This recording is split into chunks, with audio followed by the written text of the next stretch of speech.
माझे नाव कविता आहे. माझे पती माझ्यापेक्षा 15 वर्षांनी मोठे होते. आमच्यात सतत खूप भांडणे व्हायची. एक दिवस माझ्या पतीला पॅरालाइजचा झटका आला आणि ते बेडवर पडून राहू लागले. आमच्या घराच्या बाहेर अंगणाच्या एका बाजूला एक स्टोरूम होते.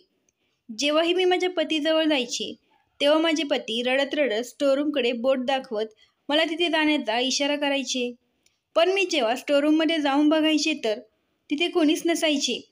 त्यानंतर बरेच दिवस निघून गेले, पण माझे पती त्या आजारातून बाहेर आले नाही आणि अचानक एके दिवशी त्यांचे निधन झाले.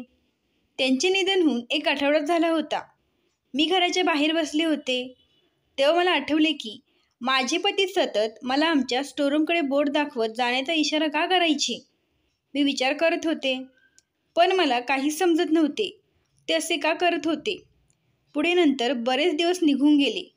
आमची मोलकरीण 8 दिवस गावाला गेली होती, त्यामुळे मीच घरातील सर्व कामे करायची.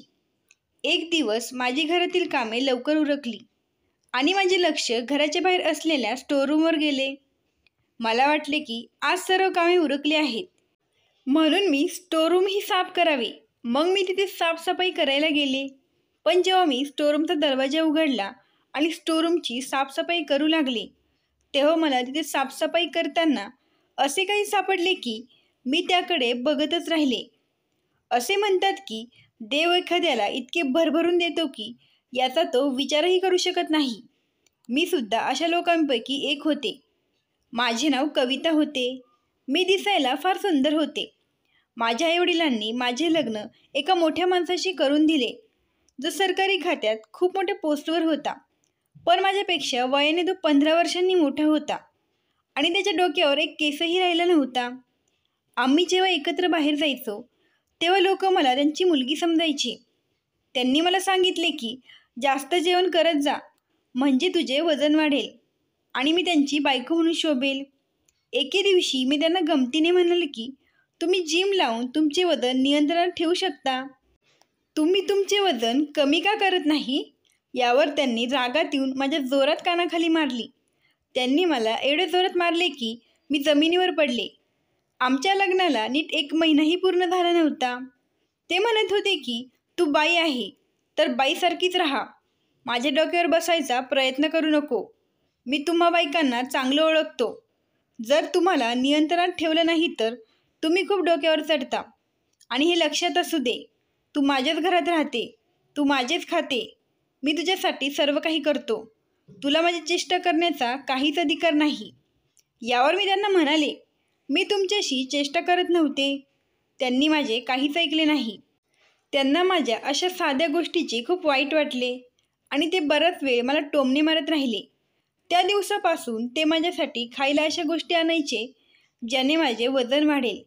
कधी ते माझ्यासाठी फास्ट फूड आणायचे तर कधी स्वीट होममधून गोड पदार्थ आणायची. मी एक खूप ग्रामीण भागातील मुलगी होते.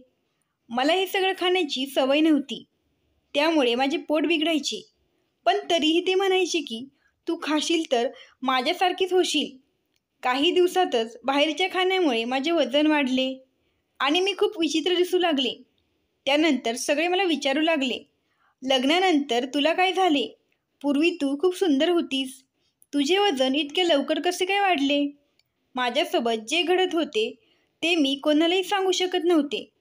त्या माणसाने माझ्यावर हात उचलला. आता मला माझ्या आईवडिलांसमोर आणि जगासमोर जायलाही लाज वाटत होती. त्यांनी मला माझ्या आईवडिलांवरून शिवीगाळ करायला सुरुवात केली होती. ते माझा जराही आदर करत नव्हते. माझ्या आईवडिलांनी फक्त सरकारी नोकरीकडे बघितले, बाकी काहीच बघितले नाही. ना त्याचे वय बघितले ना त्याचा स्वभाव. पण मी विचार करायची की आता काही झाले तरी ते माझे पती आहेत. ते माझा सर्व खर्च उचलतात आणि माझा सांभाळ करतात. पण पुढच्या काही दिवसानंतर त्यांनी तेही बंद केले आणि म्हणू लागले की आता तू तुझा खर्च स्वतः भागवत जा. माझ्याकडे तुझ्यासाठी द्यायला पैसे नाहीत. तुला पैसे हवे असतील तर तू स्वतःसाठी नोकरी शोध. माझ्या आयुष्यातील सर्व शांतता कुठेतरी हरवल्यासारखी वाटत होती. ते रोज माझ्याशी कशावरूनही भांडण काढायचे. माझे शिक्षण चांगले झाले होते, त्यामुळे मला सहज कुठेही नोकरी भेटू शकत होती आणि लवकरच मला एका कॉलेजमध्ये शिक्षिका म्हणून नोकरी मिळाली. माझी अवस्था खूप वाईट झाली होती. कधी कधी मी माझ्या विद्यार्थ्यांसमोर रडायला लागायचे. जेव्हा मी त्यांना माझ्या पतीबद्दल सांगायचे तेव्हा त्यांना खूप आश्चर्य वाटायचे, कारण माझ्या पतीचा स्वभाव बाहेर वेगळा आणि घरात वेगळा होता. इथे माझे असे कोणीही नव्हते ज्यांच्याकडे मी माझे दुःख व्यक्त करू शकते. माझ्या पतीचे म्हणणे असे होते की एखाद्या पुरुषाची पत्नी जोपर्यंत तिच्या पतीचा मार खात नाही तोपर्यंत ती सरळ होत नाही, नाहीतर ती डोक्यावर बसते. म्हणूनच मी माझ्या पत्नीला कारण नसतानाही मारहाण करतो. ते नेहमी त्यांच्या मित्रांसमोर आणि नातेवाईकांसमोर माझा अपमान करायचे. त्यात आम्हाला मूलबाळ नव्हते आणि माझे हे दुःख कोणाला सांगू शकत नव्हते. घरात सगळं सुरळीत आणि छानपैकी चाललंय असं सगळ्यांशी खोटं बोलावं लागायचं. लग्नाआधी माझं आयुष्य चांगलं चाललं होतं, पण माझ्या आईवडिलांनी माझं लग्न अशा माणसाशी का केलं मला कळत नाही. मी माझ्या पतीला आवडावे म्हणून मी सर्व प्रकारे प्रयत्न करायचे. तसेच मी त्यांच्या प्रत्येक आवडीनिवडीची काळजी घ्यायचे. ते जे म्हणायचे ते मी करायचे. त्यांची प्रत्येक गोष्ट ऐकायचे. पण मी त्यांचे म्हणणे ऐको वा ना ऐको तरीही ते माझ्यावर रागराग करायचे. कधी कधी मला वाटायचे की त्यांना दुसरी कोणीतरी स्त्री आवडत असेल किंवा काहीतरी दुसरी गोष्ट असू शकते. त्याचा राग ते माझ्यावर काढायचे. माझ्यावर राग काढल्यानंतर ते त्यांच्या मित्रांसोबत बाहेर जायचे. त्यांच्यासोबत ते हसून खेळून राहायचे आणि खूप आनंदी राहायचे. त्यांचे मित्र पण आमच्या घरी यायचे आणि जेव्हा त्यांचे मित्र आमच्या घरी यायचे तेव्हा माझा संपूर्ण दिवस स्वयंपाकात जायचा. तरीही मी त्यांना काहीच बोलायचे नाही. कदाचित ते माझ्यावर खुश होतील असा मी विचार करायची, पण ते कोणत्याही परिस्थितीत माझ्यावर खुश व्हायला तयार नव्हते. हे सर्व माझ्यासोबत का होत आहे हे मला समजत नव्हते. कधी कधी मला असं वाटत होते की मी कोणाच्या तरी नजरेखाली आहे किंवा कोणीतरी माझ्यावर काळी जादू केली आहे, कारण माझ्यासोबत जे काही घडत होते ते माझ्या समजण्यापलीकडचे होते. माझे पती ज्या ऑफिसमध्ये काम करायचे तिथे ते खूप भ्रष्टाचार करायचे, म्हणजेच एक प्रकारची लाच घ्यायचे. ते सतत त्यांच्यासाठी नवीन गाड्या, मोबाईल आणि हातातले महागडे घड्याळ बदलत राहायचे. ते स्वतःसाठी खूप महागड्या अशा वस्तू आणायचे आणि त्यांचे सर्व शौक पूर्ण करायचे, पण त्यांना माझी जरासुद्धा पर्वा नव्हती. आता मी माझा सर्व खर्च स्वतः करायचे. आमच्याबद्दल आमच्या कॉलनीमध्येही माहीत झाली होती की हे लोक खूप भांडतात. आम्ही खूप भांडायचो, पण एक दिवस हद्दच पार झाली जेव्हा ते माझ्याशी विनाकारण भांडू लागले आणि ते मोठमोठ्याने ओरडून म्हणत होते की मी तुला आज माझ्यासाठी चांगले जेवण बनवायला सांगितले होते आणि तू फक्त डाळ भात तयार करून ठेवले. मी म्हणाले, तुम्हाला चांगले खायचे असेल तर त्यासाठी पैसेही देत जा. माझ्याकडे पैसे नाहीत आणि माझा पगारही मिळालेला नाही. यावर त्यांनी माझ्यासोबत खूप भांडण केले आणि म्हणाले की मला तुझ्यासोबत राहायचेच नाही, तू मला आवडत नाही. आजपर्यंत तू माझ्या हृदयात कधीच जागा बनवू शकली नाही. मी तुझ्यासोबत मजबुरीने राहत आहे. खरं तर आमचे भांडण कशावरून सुरू झाले होते आणि कशापर्यंत आले होते ते माझ्यावर खूप ओरडत होते आणि खूप चिडचिड करत होते. त्यामुळे त्यांचा BP वाढला. मला काय करावे हे कळत नव्हते. रात्रीची वेळ होती, खूप उशीर झाला होता. त्यामुळे मी मोबाईलवरून पटकन कॅब बुक केली आणि त्यांना हॉस्पिटलमध्ये नेले. पण जाताना रस्त्यातच त्यांनी हातपाय वाकडे केले होते. तेव्हा माझ्या लक्षात आले नाही की त्यांना अर्धांगिक वायूचा झटका आला आहे. पण जेव्हा मी त्यांना घेऊन हॉस्पिटलमध्ये गेले तेव्हा डॉक्टर म्हणाले की मॅडम, तुम्ही यायला खूप उशीर केला. तुमच्या मिस्टरांना पॅरालिसचा झटका आला आहे. सरळ भाषेत सांगायचं म्हटलं तर त्यांच्या अर्ध्या शरीरावरून वारं गेलं आहे. आता ते चालूही शकत नाही आणि बोलूही शकत नाही. त्यांचे संपूर्ण शरीर निरुपयोगी झाले आहे. आता फक्त ते त्यांची 2-3 बोटं आणि 2 डोळे हलवू शकतात. माझ्या पतीने माझ्यावर रागराग केला. ते माझ्यावर खूप चिडले होते. त्यांना माझा भयंकर राग आला होता, ज्यामुळे त्यांनी स्वतःचे नुकसान करून घेतले. रागामुळे त्यांचा BP हाय झाला आणि त्यांना अटॅक आला. ते 1 आठवडाभर हॉस्पिटलमध्ये राहिले आणि त्यानंतर मी त्यांना घरी घेऊन आले. आता मी त्यांची काळजी घेऊ लागले. यापूर्वीही मी त्यांची काळजी घेत होते, पण त्यांना त्याची कदर नव्हती. त्यांना बोलता येत नव्हते किंवा काही जास्त हालचाल करता येत नव्हती. पण तरीही त्यांना त्यांच्या केलेल्या कृत्याचा पश्चाताप नव्हता. माझ्या पतीच्या झालेल्या अवस्थेचा मला काही आनंद नव्हता. तो कसाही असला तरी तो माझा नवरा होता. त्यांच्यासोबत असे काही घडेल याचा मी स्वप्नातही विचार केला नव्हता. कोणतीही पत्नी आपल्या पतीबद्दल कधीच वाईट विचार करू शकत नाही, मग तो नवरा कसाही असो. आता आमच्या घरात आर्थिक समस्या निर्माण होऊ लागल्या, कारण हॉस्पिटलचा खर्च खूप झाला होता. मी नोकरी पण करायचे आणि त्यांची काळजी पण घ्यायची. त्यामुळे त्यांचा माझ्यावरचा दृष्टिकोन बदलू लागला होता.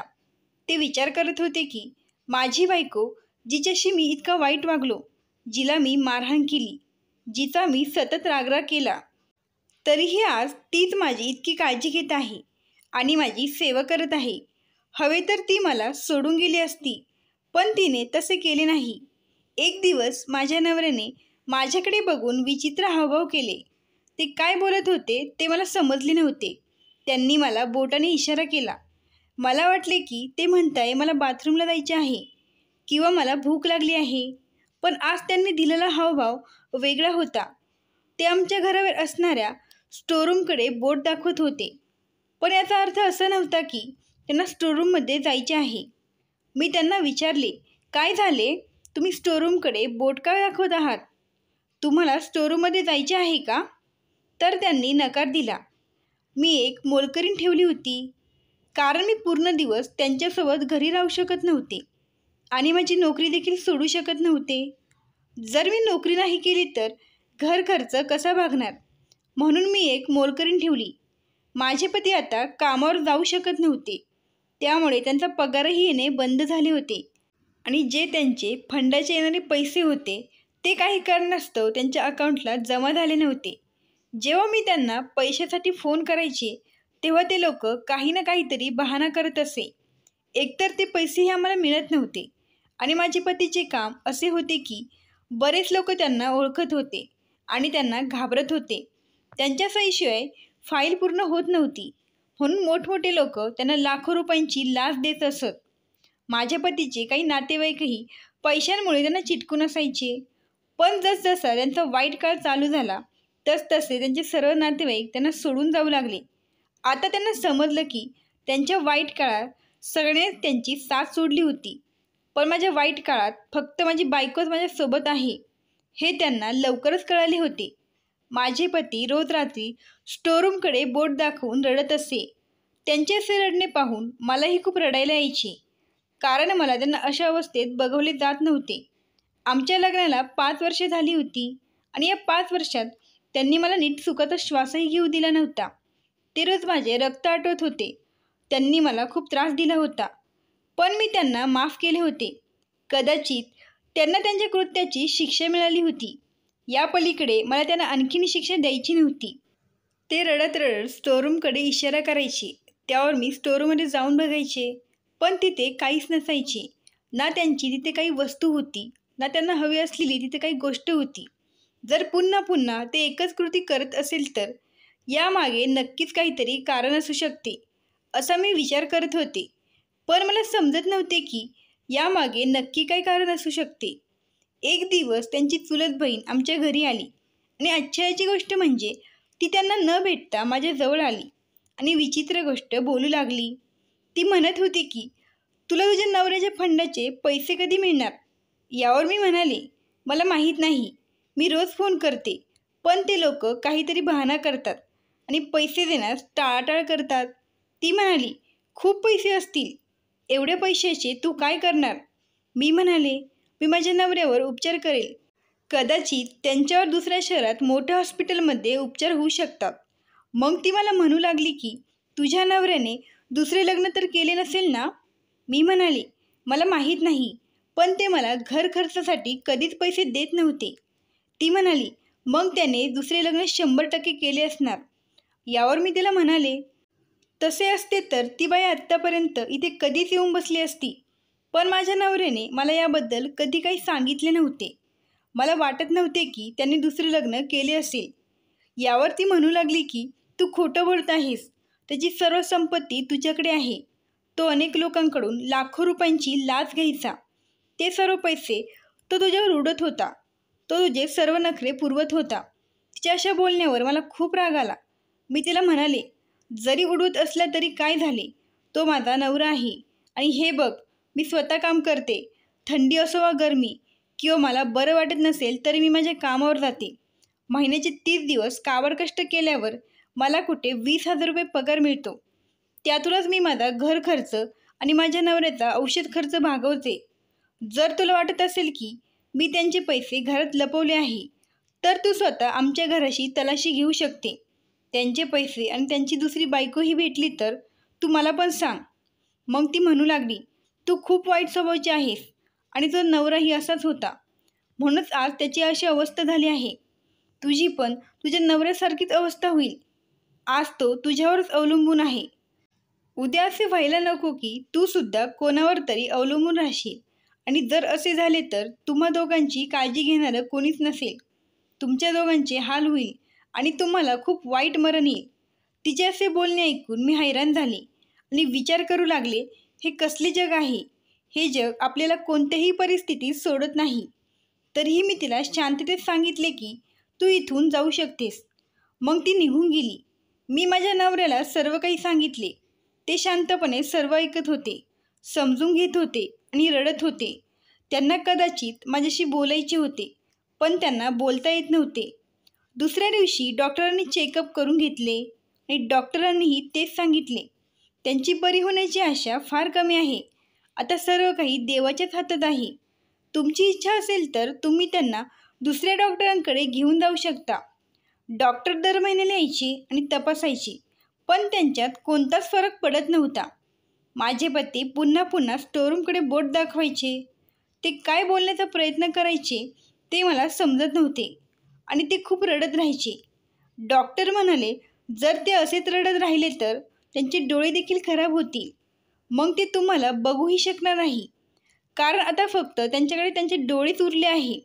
बाकी त्यांचे सर्व अवयव निकामी झाले आहेत. मी त्यांना समजावले आणि रडू नका असे सांगत धीर दिला.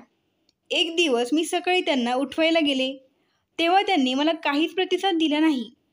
त्यावेळी मी समजून गेले होते की ते आता या जगात राहिले नाहीत. तरीही मी डॉक्टरांना फोन करून बोलावून घेतले. डॉक्टरांनी आल्यावर त्यांचे चेकअप केले आणि सांगितले की त्यांचे निधन झाले आहे. हे ऐकून मला खूप मोठा धक्का बसला आणि मी रडायला लागले. तो कसाही असला तरी तो माझा नवरा होता. त्यांनी माझ्यासोबत जे काही केले असले तरीही त्यांना जगण्याचा अधिकार होता. मी दुःखी मनाने त्यांचा अंत्यविधी पार पाडला. मी काही दिवस कामावर गेले नाही. मी एक मोलकरीण ठेवली होती, जी स्वयंपाक, कपडी, भांडी असे घरातील सर्व कामे ती करत असे. माझ्या नवऱ्याच्या निधनानंतर मला कोणतेही काम करण्यात रस राहिला नव्हता. एक दिवस आमची मोलकरीण माझ्या जवळ आली आणि म्हणाली, एक बाई तुम्हाला गेटवर भेटायला आली आहे. ती गेटच्या बाहेर तिच्या मुलांसह उभी आहे. यावर मी मोलकरणीला म्हणाले, त्या बाईचे नाव काय आहे? मोलकरणीने मला तिचं नाव सांगितलं, पण या नावाच्या कुठल्याच महिलेला मी ओळखत नव्हते. त्यानंतर मी बाहेर गेटवर गेले आणि तिला विचारले, तू कोण आहेस? ती म्हणाली, मी तुझ्या नवऱ्याची दुसरी बायको आहे. ते ऐकून माझ्या पायाखालची जमीनच सरकली. मी तिला म्हणाले, त्यांचे निधन झाले आहे. ती म्हणू लागली, हो मला माहीत आहे. म्हणूनच मी इथे माझ्या मुलांसाठी माझा हिस्सा घ्यायला आले आहे. 5 वर्षांपूर्वी त्यांनी माझ्याशी गुपचूप लग्न केले होते. त्यामुळेच आता मी माझा हक्क मिळवण्यासाठी तुझ्याकडे आले आहे. हे ऐकून मला त्या दिवशी आमच्या घरी आलेल्या त्यांच्या चुलत बहिणीचा विचार आला. याचा अर्थ ती काही चुकीचे बोलत नव्हती. आमची इतर नातेवाईकही तोच विचार करत होते. यावर मी म्हणाले, तुला लाज वाटत नाही का? तू एका विवाहित पुरुषाशी लग्न केले. मग ती म्हणाली, यात माझा काय दोष? त्याला तू आवडत नव्हती, त्यामुळे तो माझ्या मागे लागला आणि मी सुंदर होते म्हणून त्यांनी माझ्याशी लग्न केले. मी म्हणाले, मी पण सुंदर होते, पण त्याने मुद्दाम माझे वजन वाढवले, त्यामुळे मी विचित्र दिसू लागले. मग ती म्हणू लागली, ते असे का करतील? कदाचित तुझे नशीब खराब असेल. या गोष्टी सोड, आता तो या जगात नाही. मला माझा वाटा दे. मी म्हणाले, ते त्यांच्या मागे मला कसलाच पैसा सोडून गेले नाही. मी माझे काम करून त्यातूनच माझा घर खर्चही भागवते आणि त्यांचे फंडाचे पैसे अजून मला मिळाले नाहीत. ते फंडाचे पैसे मिळाल्यावर मी तुला त्यातले अर्धे पैसे देईन आणि बाकीचे मी ठेवेल, कारण माझाही त्यावर तितकाच हक्क आहे. त्यांनी मला घर खर्चासाठी कधीच पैसे दिले नाहीत. मला तर वाटते त्यांचा सर्व पगार ते तुझ्यावरच खर्च करत असेल, म्हणूनच ते मला घरात 1 रुपयाही देत नव्हते. ते जिवंत असताना तू त्यांच्या जीवावर खूप ऐश केली. आता तुला काय हवंय? ती बाई माझ्याशी भांडू लागली आणि माझ्या पूर्ण घराची तलाशी घेऊ लागली. मी म्हणाले, इथे काही नाही, इथून निघून जा. माझा बीपी वाढू लागला होता. मला तिच्या कृतीचा खूप राग येत होता. ती बाईसुद्धा खूप हट्टी आणि वाईट स्वभावाची होती. तिला माझ्या घरात काहीच सापडले नाही. तेव्हा ती निघून जाऊ लागली आणि जाता जाता म्हणत होती की माझे तुझ्यावर लक्ष आहे, हे लक्षात असू दे. त्यांचे पैसे आल्यावर मी ते पैसे स्वतः घ्यायला इथे परत येईन. ती बाई गेल्यावर माझ्या मोलकरणीने मला सांगितले की ती त्या महिलेला ओळखते. ती खूप वाईट बाई आहे. ती आधी श्रीमंत माणसांना तिच्या नादी लावते आणि त्यांच्याशी लग्न करते. नंतर ती त्यांच्याकडून पैसे उकळते किंवा घटस्फोटाच्या नावाखाली मुलांचा खर्च मागते. हाच तिचा धंदा आहे. ती चांगली बाई नाही, हे आमच्या गल्लीतल्या सर्व लोकांना माहीत आहे. आता मला असे वाटत होते की माझ्या आयुष्यात काहीच चांगलं घडू शकत नाही. माझ्या नवऱ्यानेही मला खूप त्रास दिला आणि जाता जाता माझ्या घशात ही अडचण घातली. मी काय करू? माझ्या नवऱ्याच्या मृत्यूला फार काळ लोटला नव्हता. मी माझ्या नवऱ्याचा विचार करत होते. ते नेहमी स्टोरूमकडे बोट का दाखवायचे? शेवटच्या क्षणीही ते त्याच दिशेने बोट दाखवत होते. मला त्यांची आठवण येत होती. स्त्रीसुद्धा खूप विचित्र असते. जेव्हा ती एखाद्यावर प्रेम करते तेव्हा ती त्याच्या सर्व चुकीला माफ करते. आजपर्यंत माझ्या नवऱ्याने माझ्यासोबत असे का केले हे मला कधीच समजले नाही. मी नेहमी माझ्या पतीवर प्रेम करेल आणि त्यांच्या सुखदुःखात त्यांना नेहमी साथ देईन, याच विचाराने मी माझ्या घरातून आले होते. दिसायला मी खूप चांगली होते. कदाचित मी त्यांच्या हृदयात जागा बनवू शकले नाही. एखाद्या पुरुषाला एखादी स्त्री एकदा आवडली आणि ती सुंदर नसली तरी तो तिला आपल्या हृदयाची मालकीण बनवून ठेवतो. आणि कधीकधी असेही होते की एखादी अतिशय सुंदर स्त्रीही त्या पुरुषाच्या मनाला पटत नाही. माझ्याही बाबतीत तेच घडले होते. मी अजून वयाने जास्त नव्हते. अगदी सहज कोणीही माझ्याशी लग्न करेल असे माझे वय होते. पण मला हे करायचे नव्हते. माझा असा काहीच हेतू नव्हता. मला फक्त माझे आयुष्य शांतपणे आणि माझ्या पद्धतीने जगायचे होते. माझ्या जीवनात असा कोणताही उद्देश नव्हता. पतीच्या निधनानंतर मी घरातच होते. पण काही दिवसांनी मी पुन्हा कॉलेजमध्ये माझ्या ड्युटीवर जाऊ लागले. त्यांची दुसरी पत्नी मला फोन करायची आणि त्यांचे फंडाचे पैसे मागून मला त्रास द्यायची. बरेच दिवस मी सुट्टीवर असल्यामुळे माझ्याजवळचे सर्व पैसे संपले होते. म्हणून मी मोलकरणीला सुद्धा सांगितले की काम सोडून निघून जा. आता मी तिला पैसे देऊ शकत नव्हते. पण एके दिवशी तिने स्वतः तिच्या घरून माझ्यासाठी डब्यात जेवण बनवून घेऊन आली आणि म्हणाली, मॅडम तुम्ही खूप छान आहात, पण या पलीकडे मी तुम्हाला काहीच मदत करू शकत नाही. हवे तर मी तुम्हाला माझ्या घरून रोज जेवणाचा डबा घेऊन येत जाईन. त्या दिवशी मला कळलं की या जगात आपण एखाद्या चांगल्या माणसाचं भलं केलं तर तो आपल्याबद्दलही चांगले व्हावे असा विचार करतो. ती गरीब होती आणि तिला 4 मुलं होती. मला तिच्यावर ओझे बनायचे नव्हते. मी तिला सांगितले की माझी परिस्थिती बरी झाली तर मी तुला पुन्हा कामावर बोलवीन. माझी एक मैत्रीण होती जिच्याकडून मी कर्ज घेतले होते. त्यातूनच मी माझा खर्च भागवत होते. ते सुद्धा आता संपत आले होते. मला खूप काळजी वाटू लागली. मी माझ्या मोलकरणीला काही दिवसांची सुट्टी दिली. त्यानंतर मलाच घरातील सर्व कामे करावी लागत होती. एके दिवशी रविवारी मला सुट्टी होती. त्यामुळे माझी घरातील कामं लवकर उरकले आणि मी बाहेर येऊन बसले. तेव्हा माझी नजर घराच्या बाहेर असलेल्या स्टोरूमवर गेली. मला वाटले की आज टाईम आहे तर मी स्टोरूम साफ करून घ्यावे, म्हणून मी स्टोरूममध्ये गेले. तिथे जाताच मला माझ्या नवऱ्याची आठवण येऊ लागली की माझे पती या स्टोरूमकडे सतत बोट का दाखवायचे? ते मला या स्टोरूममध्ये जाण्याचा इशारा का करायचे? याचा मी विचार करू लागले. अचानक माझा पाय घसरला आणि मी तिथे असलेल्या प्लायवूडच्या पार्टिशनवर जोरात धडकले. त्यामुळे माझ्या मनगटाला दुखापत झाली आणि ते पार्टिशन तुटून मी पलीकडच्या रूममध्ये पडले आणि समोर उठून पाहिले तर मी दुसऱ्या खोलीत होते. माझ्या डोळ्यांना जे दिसत होते त्यावर माझा विश्वासच बसत नव्हता.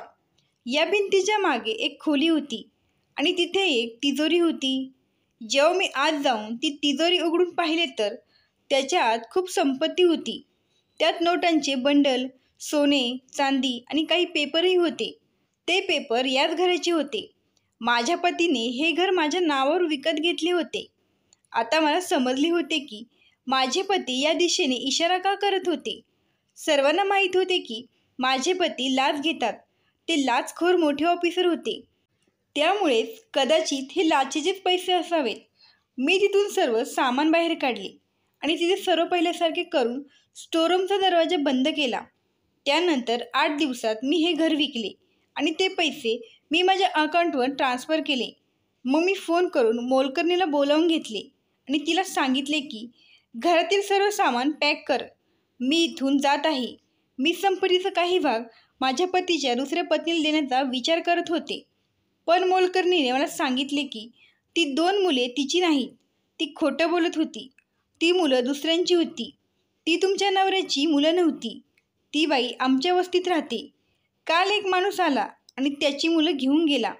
कदाचित तुमच्या नवऱ्याने तिच्याशी लग्नसुद्धा केलं नसावं.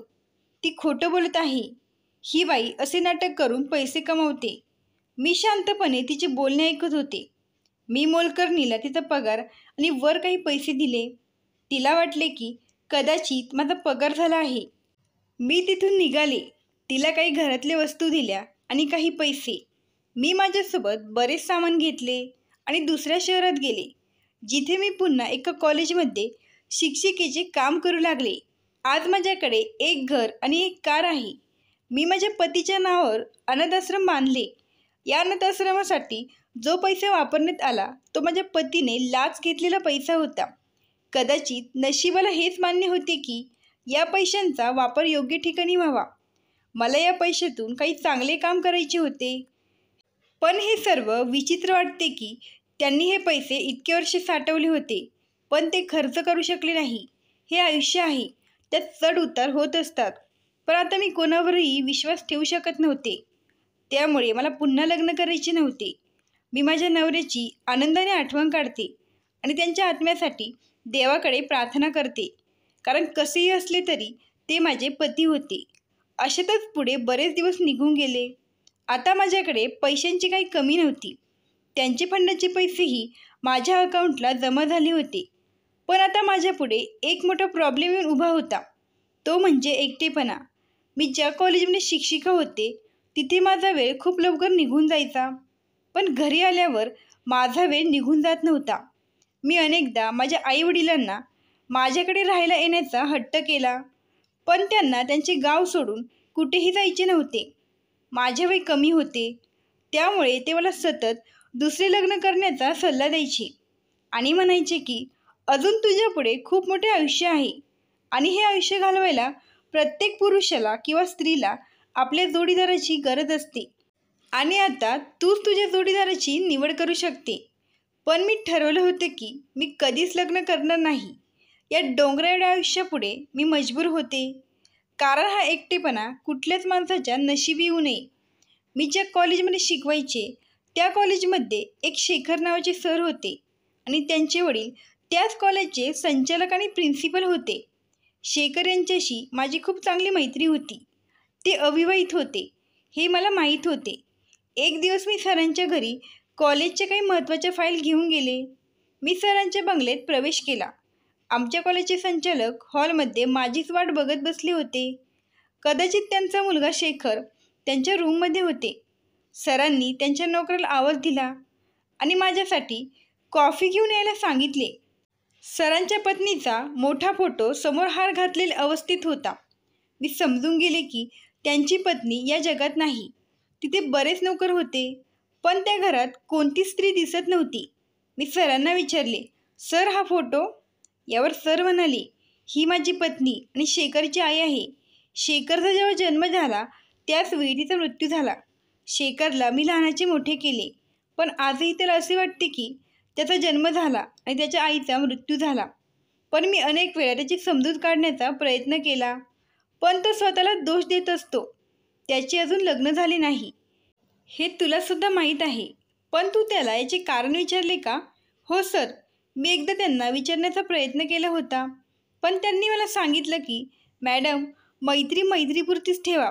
तुम्हाला माझ्या पर्सनल गोष्टी जाणून घ्यायचा काहीच हक्क नाही. तेव्हापासून मी परत त्यांना तो प्रश्न कधीच केला नाही. यावर सर मला सांगू लागले की 5 वर्षांपूर्वी त्याच्या एका मुलीसोबत लग्न ठरले होते. पण दुसऱ्या दिवशी त्या मुलीचा एका अपघातात मृत्यू झाला. माझा मुलगा शेखर एज्युकेटेड असला तरी त्याला असं वाटत होतं की माझे तिच्याशी लग्न ठरले, त्यामुळेच तिचा मृत्यू झाला. म्हणून त्याने कधीच लग्न न करण्याची शपथ घेतली. त्यात त्या मुलीचा अपघातात मृत्यू झाला. तेव्हापासून तर तो स्वतःला अपशकुनी मानत आहे. जर बेटा तसं असतं तर मी करोडोंची इस्टेट उभी केली असती का? तूच मला सांग.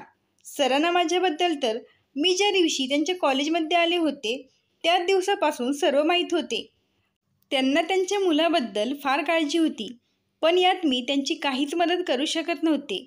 मी तिथून निघू लागले तेव्हा सर मला म्हणाले, बेटा, एकटेपणा मी खूप जवळून पाहिलं आहे. 35 वर्ष मी माझ्या आयुष्यातले एकटेपणात घालवले आहे.